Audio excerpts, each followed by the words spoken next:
Here's your money briefing for Monday, September 18th. I'm J.R. Whalen for the Wall Street Journal. The auto industry is bracing for the possibility that the strike by thousands of workers could expand into a broader work stoppage. How is this likely to affect consumers in the market for a new or used car? Wall Street Journal reporter Rachel Wolfe joins me. So, Rachel, it seems like the big three automakers were just getting back on their feet after disruptions caused by the pandemic. What's the recovery process been like? So after 3 years of surging prices, limited choices, and long waits, the new and used markets were just starting to stabilize. Now, United Auto Workers strike of General Motors, Ford Motor, and Jeep maker Stellantis is poised to worsen the already tight supply of popular models. So just as things were getting back to a so-called normal, they are likely to get worse again. What were their inventory levels this year and the days leading up to Thursday's contract expirations with the UAW?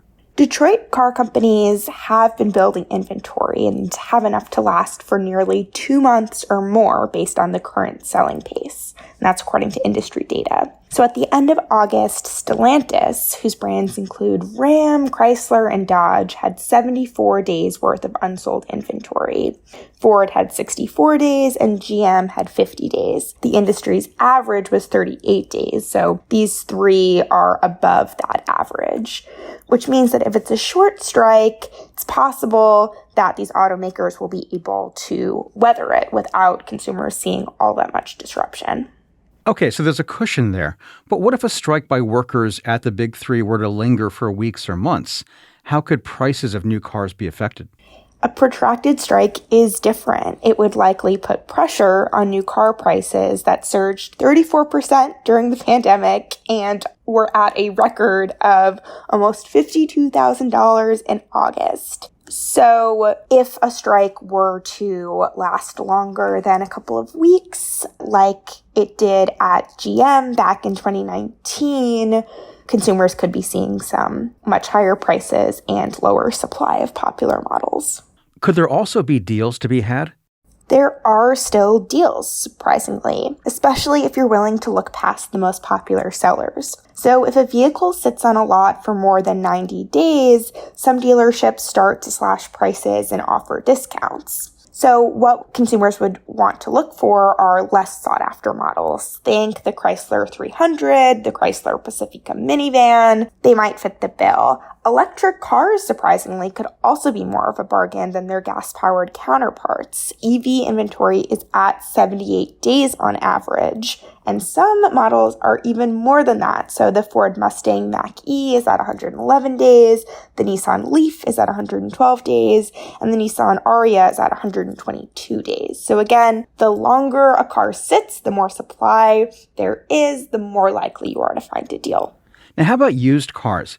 How would that market be affected by a widespread work stoppage? So just like we saw during the pandemic, when new models are harder to come by and more expensive, people start to look at the used car market. So in the case of a protracted strike, popular used car models could shoot up in price. Again, emphasis on the popular models. You could still potentially find a deal on less popular cars.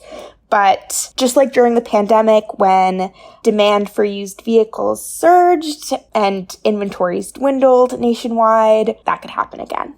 Now, what if somebody already owns a car, but they need repairs? What's the likely impact on the parts market? So in 2019, when GM was on strike, parts factories did temporarily lay off workers, which made certain repairs tricky. Mechanics are bracing for the same this time around. I spoke to a service manager at Colonial Cadillac in Woburn, Massachusetts, where they ordered a 3-month supply of all of their fastest selling parts so that they could avoid delays on some necessary common repairs, but repairs that rely on manufacturer supplied parts, which again is not every repair, it's not every part, but people could see delays on car repairs in the case that the auto shop isn't able to get that part. Oh, so that might require some patience on the part of motorists. Totally, and potentially putting off unneeded repairs until after a strike were to be resolved. But if consumers start to get wary that an extended strike could cause the supply of cars to tighten, wouldn't it be easy enough for people to look elsewhere, maybe at foreign brands? You would think, but foreign brands are struggling too.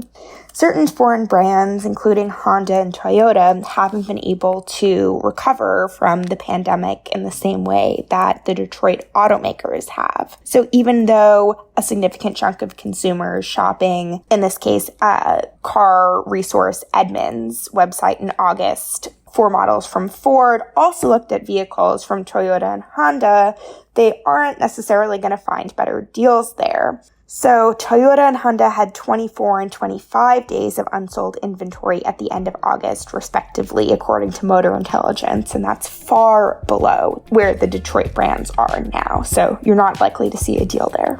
That's Wall Street Journal reporter Rachel Wolfe. And that's it for Your Money Briefing. Today's show was produced by Ariana Osperu with supervising producer Melanie Roy. I'm J.R. Whalen for the Wall Street Journal. We'll be back tomorrow morning. Thanks for listening.